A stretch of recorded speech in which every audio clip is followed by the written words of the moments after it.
Hastings, the maker of this documentary, and he sent it specially for this event, and I'm going to read it to you. It's only short, page long. Right, conference statement. The reality of the UFO incursions at American nuclear weapons facilities has been convincingly established. Hundreds of US military veterans now openly discuss these ominous incidents, and thousands of declassified government documents affirm their statements.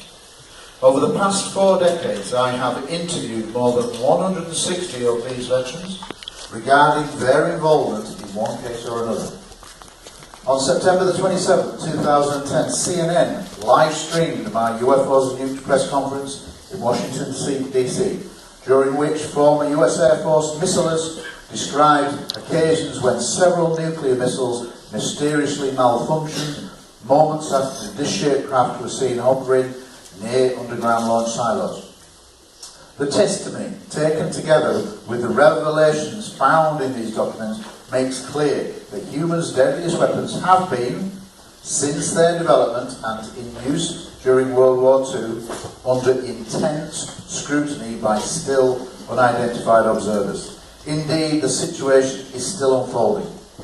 US Air Force personnel have allegedly been involved, had UFO involvement in one large-scale missile disruption event as recently as October 2010.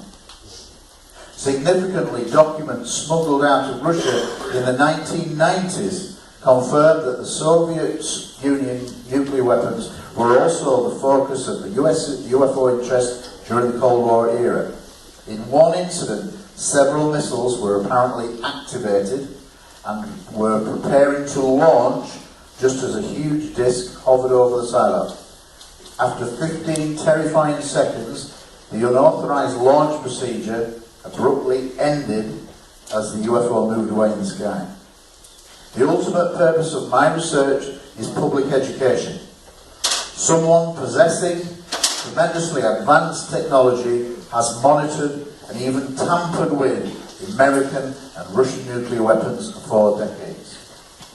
My view is that UFOs are piloted by beings from another world who have taken an interest in this very dangerous period in human affairs. These stunning, nearly unbelievable developments must not be kept secret by a handful of government and military officials. We have a right to know the facts. Robert Hastings. Round of applause.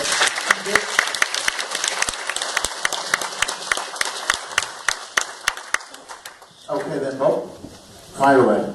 Tell us what happened to you with regards to the Big Sur incident. Tell us the background and how it came about, and whatever you want to say.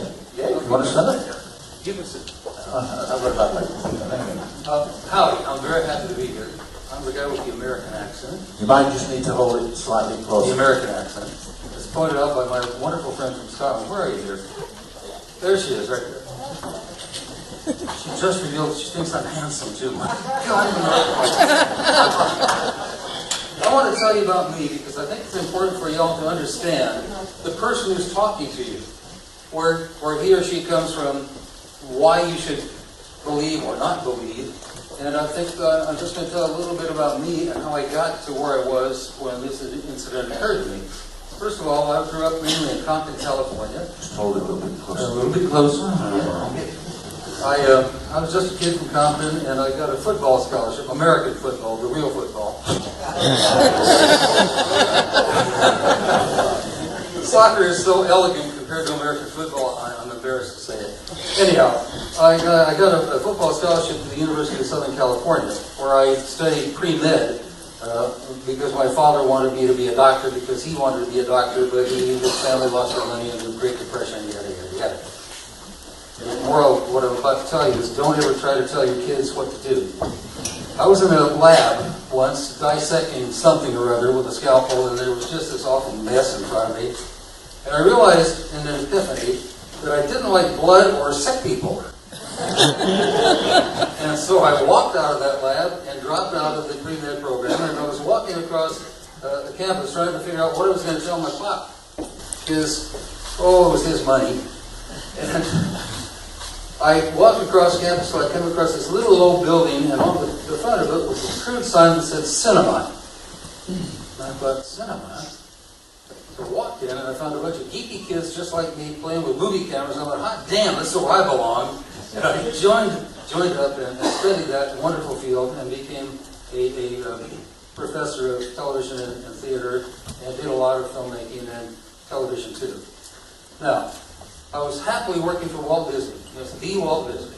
I was doing a series of documentary films for his True Life Adventure series. My most famous one was Harry, the story of a squirrel. My job on that was to, Perry was about a flying squirrel in New Hampshire, exactly. And of course we were in LA, and we needed some pickup shots for the movie. And my job was to go on top of a 40-foot ladder and take an anesthetized California gray squirrel with the costume shop and put a little cable on and pitch it over the top of the float it out in front of the camera. It was okay, the squirrel lived. Anyhow, that's how I got into the business. I was happily working on a film called Hurricane Hannah on the Caribbean, and my mom called from California and said, "I've got a letter here for you." And I went, uh-oh. And it was a letter from the President of the United States. And it said, "Greeting, you are hereby inducted into the United States Army and you're ordered to appear at blah, blah, blah." I went, holy crap, there goes the career. So I went back home and waited to be inducted into the service, and I got a call from an Air Force recruiter. He said, "Bob." I said, "Yes." He said, "You just graduated from the University of Southern California with a degree in cinema." I said, "Yes, that's right." He said, "And you just got drafted into the Army." I said, "Yeah." "How would you know all this?" He said, "We know everything.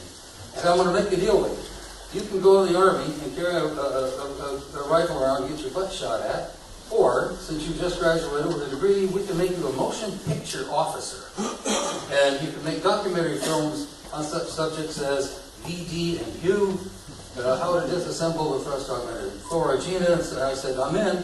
Take it." So I got to Vandenberg. Here we come into why we're here. Ray Bradbury, the famous writer, was my godfather. And I grew up with science fiction and...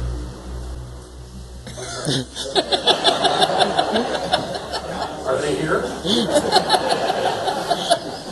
So I grew up with science fiction and fantasy and a great love for Ray and writing. And Ray and I both were not believers in UFOs. We all thought it was kind of funny. Although he wrote some really great UFO movies. It Came from Outer Space was one of his movies. So I was just a kind of an arrogant young twit of a kid in the Army with gold bars and silver bars on my shoulder at this point. And I was in charge of a 135-man section called Photo Optical Instrumentation.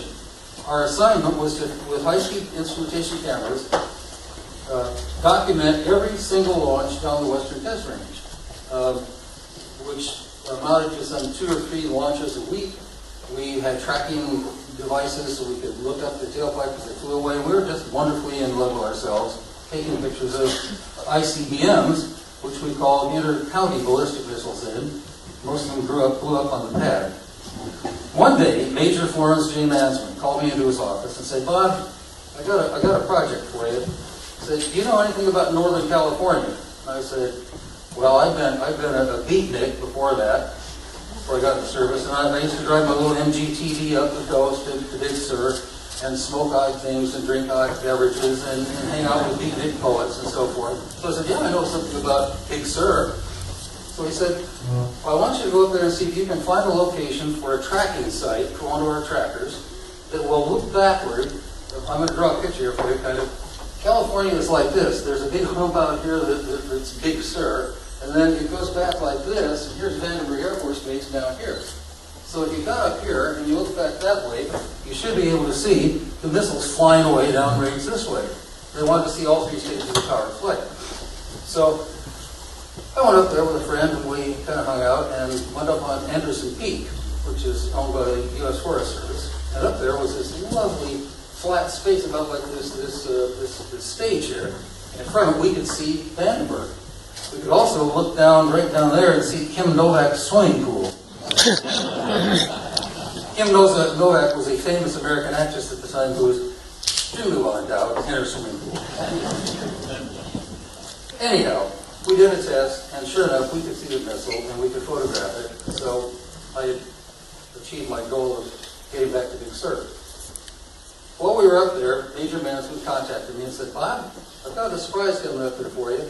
Tomorrow, they're going to be flying in something to Monterey Naval Air Station, and they're going to bring it up to you, and you're going to put it in place there, and then use it to photograph the missile. I said, use what? He said, the BU telescope. The BU telescope was a 2,500-inch telescope. Cassegrain telescope. And it had attached to the back of it an image orthicon device, black and white, and a 35 millimeter digital camera photographing it, and then the big black covering it covered over so you couldn't see what was going on in there. It was radar controlled. Radar would lock onto whatever you told it to lock onto and follow it. So we were told what date and time. It was September 14, 1964, that they were going to launch this Atlas V missile from Vandenberg, and we were to record it with the BU telescope. So at 0600, you all know what 0600 is here, because so we use all time. We say 6 o'clock or 6 a.m. Stupid us. America does everything backward. We learned it from y'all and then forgot about it. And decided we'd do things like drive on the wrong damn side of the road. Anyway, we got all set up. Our little tractor photographed this thing, and the BU telescope was focused on it. There was a big fog bank that laid in against the coast at that time of the morning. And I was worried because I wasn't sure it was going to happen. And all of a sudden, at about 7:45, because we were never on time, 7:45, this thing popped out of the fog. Boom! The BU telescope locked in on it, tracked it down all 3 stages of power flight. Our little camera mount did it, and we were thrilled. We were jumping, yay, we got it! Now, we couldn't see what the BU telescope photographed. All we know is that it ran on a long time after the missile itself disappeared from our sight, our naked eye. It vanished. I was very happy to go back home and see my wife and dog, and I took the film back with me and turned it in for processing. And 2 days later, Major Manson called me into his office. And I walked in the door, and there were 2 guys in gray suits standing in his office looking at me. I expected them to say something, they didn't. Major Manson said, sit down, Bob. Chair. So I sat down. There was a motion picture screen out in front of me. And a projector back here. Major Manson said, look at this. He turned it on and turned off the lights. There on that screen, as it came on, was all 3 nozzles from the Atlas V missile filling the frame. But then, we were 160 miles away from Vandenberg, and it was filling the frame with it. I was amazed. I was like, wow. I said, this is our film. He said, shut up, just be quiet, watch. So I watched. It went through all 3 stages of powered flight, and normally that's the end of it. That's all we saw. But this damn telescope locked in on the nose cone. The nose cone opened up. Some chaff, tinfoil chaff flew out of it. The purpose of the tinfoil chaff was so that the Russian anti-missile missile would hit the chaff and miss our atomic warhead, which we orbited into a slightly higher orbit with a little charge. So here was this warhead flying around, chaff flying along, and suddenly, into that frame came something else, flying at about 8,000 to 9,000 miles an hour, following our missile. Well, I looked at that and went, oh, what the hell was that? It flew along, and with this microphone as the warhead, this thing, we're flying along now at 9,000 miles an hour. This thing comes in, fires a beam of light, boom, and it was bam. Flew up like this, over going like this, boom. Flew over like this, boom. Going like this, boom. And flew out the same way it came in. There wasn't anything on planet Earth made by any human being that could possibly have done that. If you think there is, let me know. The warhead tumbled out of space. Something flew into that frame and interfered with an atomic test. Thankfully, it was a dummy warhead, not the real thing, or we may not be here today. Well, I'm going to sit down now. I looked at that, and Major Mansman said, "Were you guys screwing around up there?" And I said, "No, sir, but like we could do something." And he said, "What was that?" And I said, "Looks to me like we got a UFO." And he said, "You are never to say that again." Point his finger at me. And I went, he said, "As far as you're concerned, Lieutenant, this never happened."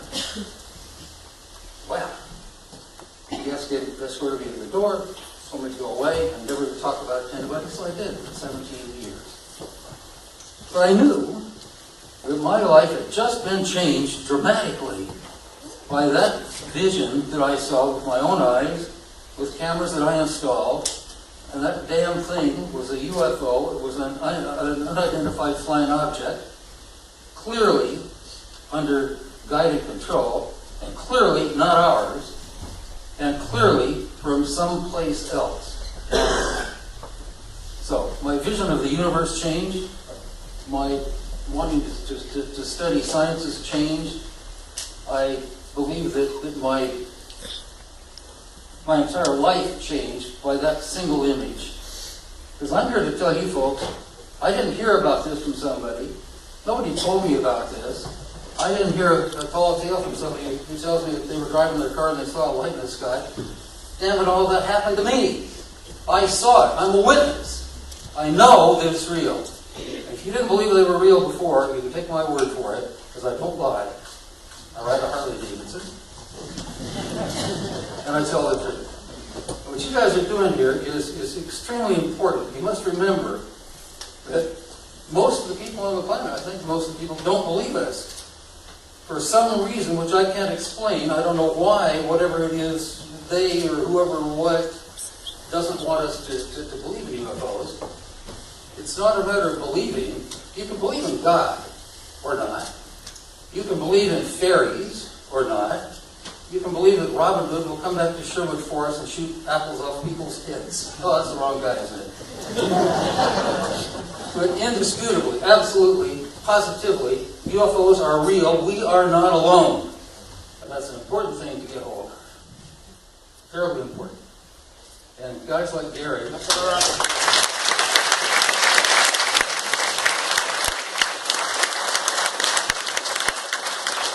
Thank you for all that. I mean, we'll ask a few things more, but it just seemed the right opportunity to kind of endorse this. When I was at the Citizens Hearings in 2013, and when you're hearing pilots talking about chasing UFOs in broad daylight, firing their weapons at UFOs in broad daylight, that the object doesn't get destroyed, it's just absorbed, and then performs a manoeuvre in the blink of an eye 10,000 feet in 3 seconds, I can tell you that the audience is like this, first-hand testimony. And that's the reality. This is a guy who saw something on the screen. Now, how big was the cinema screen that you saw the footage? Not like that. Okay, so let's kind of take that. You said that the frame of the open 3 nose cone. Our good trackers had centered. It was black. We didn't see any motion because the guys in the tracker centered the objects in the center of the screen. Okay, so you said it filled the screen with 3 arms. No. At liftoff, when it came out of the... Yeah. But So later, what I'm trying to get to is at the point you see the object coming into the frame, how big was it on the screen? Well, at liftoff, the nozzles filled the screen like this. As it flew along, obviously, it got smaller and smaller in the frame. Yeah. By the time it was down there, all 3 stages of power flight were over. Yeah. The nose cone had opened up about like this on this screen. Chaff had spread out like this. Yeah. Our nuclear warhead was about like this on the screen. It was flying along like this. Yeah. And this thing came in this direction, came up and fired a beam of light at this. How big was the object that came into frame in relation to the size of the warhead? We knew what size the warhead was. It was about 11 feet Okay. in length. Yep. This thing was about maybe 3.5 times bigger. So it's 30 feet or so in diameter. Okay. It's a perfect circle. Okay. With a ping pong ball on top. You'll Okay. see it when you see the rest of the film. Okay. So that's, you know, when we're talking about, what was it, 160 miles away? No, that was when it took off. All right, which It is was around 900 miles away by this time. So we managed to record in 1964 using, you know, optical machinery, cameras. Yeah. So we're still monitoring something from 900 miles away. There's still of the size of a foot, you know, maybe 12 inches in the screen. From 900 miles away, and it's 1964. So where are we now, 53 years later? Much more sophisticated. Correct. So when people are tracking things now, you can have much bigger, much better clarity. Cameras have evolved, optical telescopes have evolved. What the hell have they got on footage that we'll never know because it's all kept secret? Okay? It just makes you realise that if we could do this in 1964, we had this kind of brilliant quality. Is there any way that the object you saw, roughly the size of my hand, could have been anything else than the disc with the bubble on top that you said? Absolutely not. It was quite clear. It was as clear as I'm looking at you. Okay, let's take a seat. Yeah. Okay. So in terms of, you said it changed your view of the world? Was it yours? Yeah, absolutely. Well, I saw somebody who's 16, nothing as good as that, but yeah, it affected me, and clearly it's had an effect on my life. But, It's had a profound effect on mine as well. well, that's what I say. What effect do you really think it's had on your life? Made me smarter. Hold it a bit closer. It's made me smarter. In what way? I comprehend many things about us and a place in the universe that I wouldn't have without having seen that and had my brain shocked open. Okay.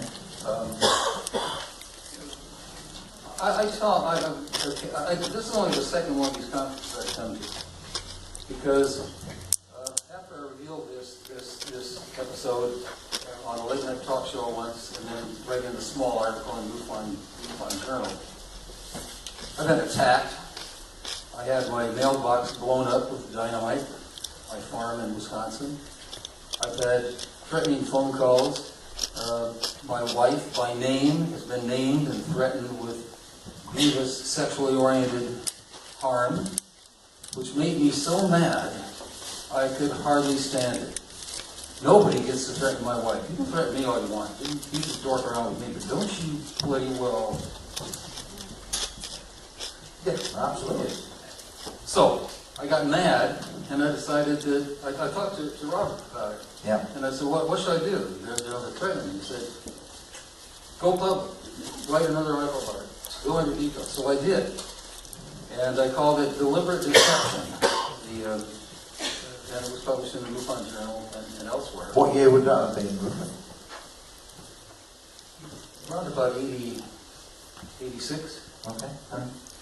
And the call stopped.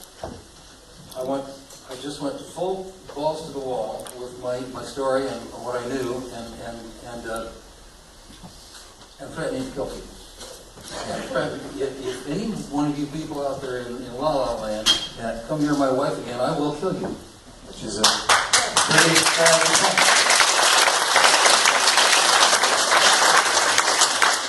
it's a natural response. Yeah. You're protected to your loved ones. Absolutely. And so why wouldn't you? Yeah. I also told Phil Class that. I said, I will kill you if I ever see you. Shame you didn't. I'm just brave now. But he's a scumbag. So all right. Now, we talked privately a little bit about it last. Tell me why you particularly dislike what Class did to you. Tell the story. Class did to me, and he does to a lot of researchers, particularly in the UFO field, because he's a paid informant of the CIA. They pay him to do disinformation, to debunk stories, and to make people look like idiots. You can make me look like an idiot pretty simply. Just look at me. When my article came out, he wrote me a letter. Yeah. I don't know how he got my address, but he did. He wrote me a letter saying, I want you to give me all of the details about your story, and including the the document that you referenced, Vandenberg, so I wrote back and said, number one, I don't know who you are, and that made him mad. Yeah. Just pressed me. It was an aviation unit. Yeah, so, and I don't know who you are, and I don't give out government documents just to anybody who calls me on the phone, and certainly not my work. Yeah. And so he sent me another letter, a second letter back, saying, well, here are my bona fides. You can contact Admiral Bobby Inman if you want. Do you know who Bobby Inman is? Bobby Ray Inman. Do you know do you know who Bobby Inman is or was? Admiral Inman? Well, he was the one who ran the disinformation service, CIA, etc., etc., etc. Really evil guy. So Phil Kloss gives me Bobby Inman as his reference. What? Am I going to get back to Phil? It's not a glowing reference to that. So I just cut him off. I was teaching at the University of Maine at the time in journalism. So suddenly my chairman called me and said, "What do you know about this?" And he laid a letter on my desk. I read it. It was from Phil, and it was about me. He told this chairman of mine that I should be sacked because I was concocting stories and cocking bull stories, and I'm now influencing young people, journalism, blah, blah, blah, blah, blah. And I lost my job. So through his letter, you actually lost your job. So it was a malicious attempt to derail your career. You can understand why I don't like it. Oh, no, understandable. There's another idiot named James Oberg who sent me a letter about James Oberg apparently is some smart ass from NASA or did work for NASA or something. Yeah. He sent me a letter saying, I'm interested in your story about the UFO that you photographed while at Vandenberg, and can you tell me anything more about it, because I think you're full of bull. He said that to me. Well, so without, in a sense, examining the evidence, No. he was referring to it as a lot of bull. Right, he got my address from Walt Andrews at MUFON. Yeah, yeah. So I wrote back and said, well, you're rude, I can tell you that, and I don't know why I owe you anything. So he wrote back another note, I have it in that green folder down there, from James Oberg, Yeah. saying, that first of all, he's denying that I photographed a UFO, and that it couldn't possibly be a UFO, so I must be full of shit. Yeah. So then he wrote me another letter. He said, well, since you feel free to reveal top secret information, is there anything else top secret you'd care to reveal? I looked at that and went, the guy has just told me that what I have written is bull, didn't really happen. And now he's saying, any more top secret information that I have? But what idiots work for the government? I mean, anyhow, I've had a lot of bad things happen to me. I've had a lot of good things happen, like meeting you. And I did get to go to McMinnville, Oregon last May for a wonderful conference. It was filled mainly with people with tinfoil hats on and dressed up in green suits. Having a good time. And there was one lady there who was rotund, and she claimed that she not only has seen UFOs, but that she is a UFO. And I thought, well, I think she's big enough, she's probably got a gravitational field around her. I've had a lot of good things come about it.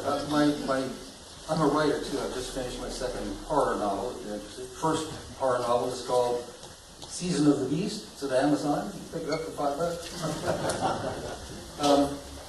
But the reason that I stayed out of sight for so long is that I just didn't want any more nasty stuff to happen to my wife. Okay. I appreciate your honesty, and I believe you 100%.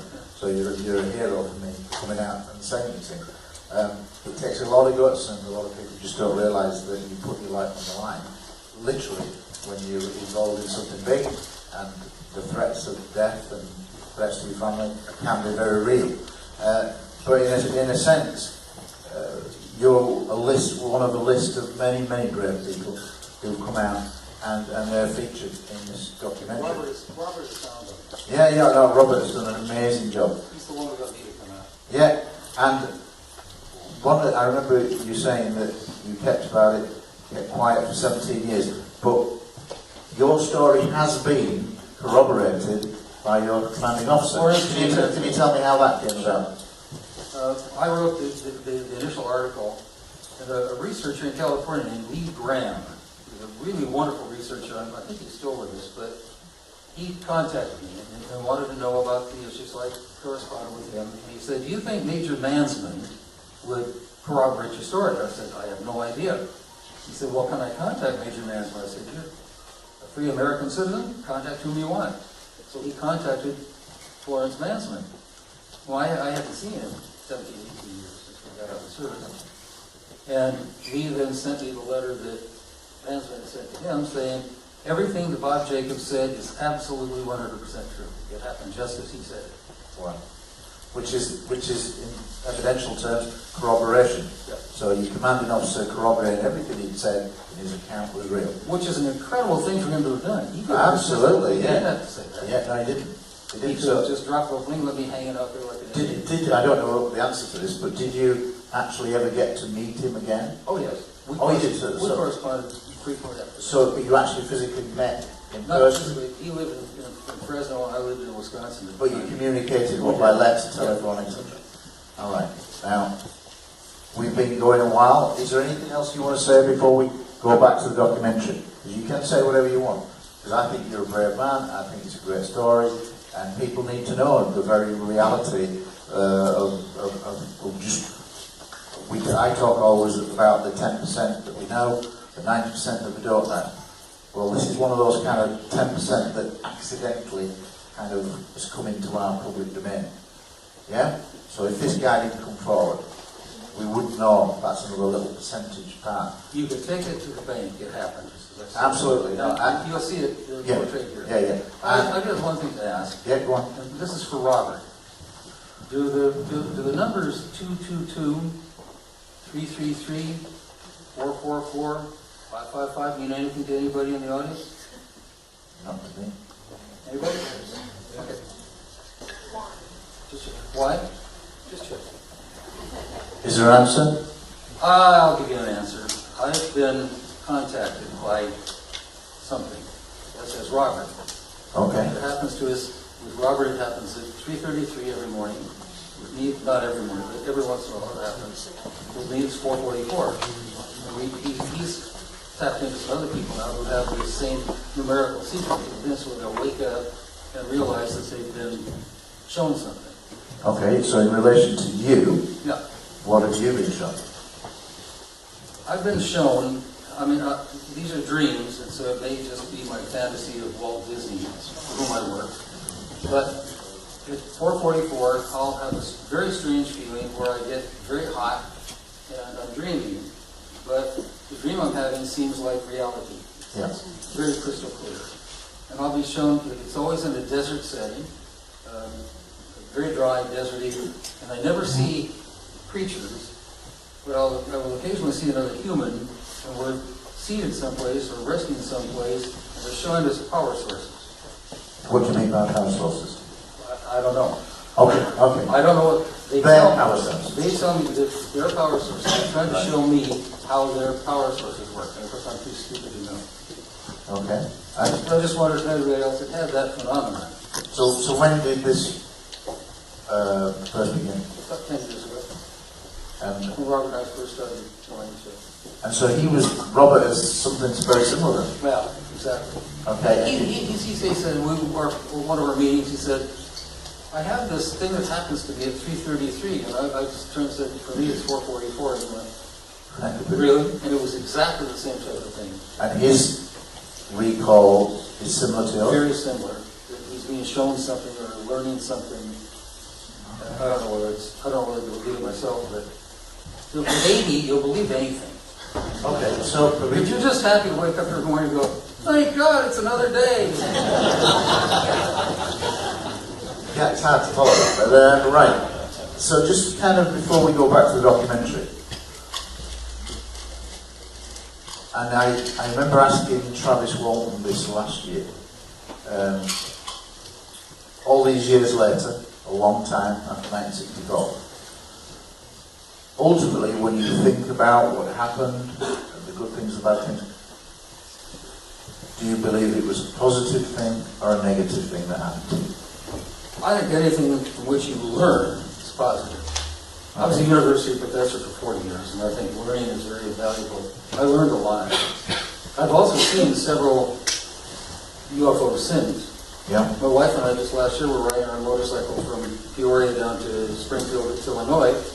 We're riding along on Highway 155. I looked up, I noticed them to the left, and I looked up, and there was a very brilliant, extremely bright, diamond-shaped object in the sky. Traveling along with us at about 65 miles an hour. So I looked up at it, and I looked back at the road, because I didn't want to crash, and I looked back up again, and it had gotten closer.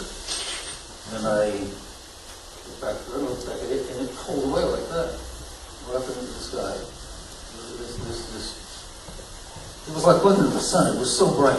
Yeah. And then it came toward us one more time, and then like, it was gone. I pulled to the side of the road, and stopped and turned to my wife. I said, "Did you just see something?" She said, "I sure did." I said, "What did you see?" She described exactly what I had seen. So we both saw the same thing. And I've ridden motorcycles all over the country and part of Europe as well. I've never seen anything like that. It was not a reflection off my nose. Yeah. Well, it might have been if I'd been drinking, but no, I wasn't. That's one example. I see them from time to time. I live on a ranch out in the middle of the Ozarks, and the sky is very bright, and I can see them. Okay.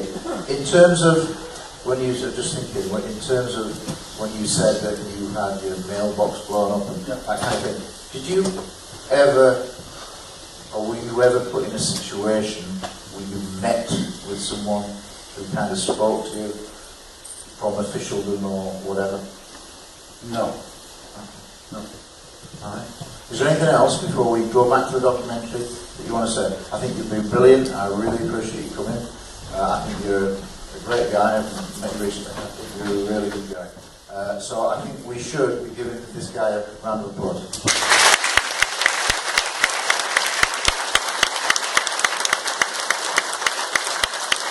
Okay, thank you. And we'll go back to the room.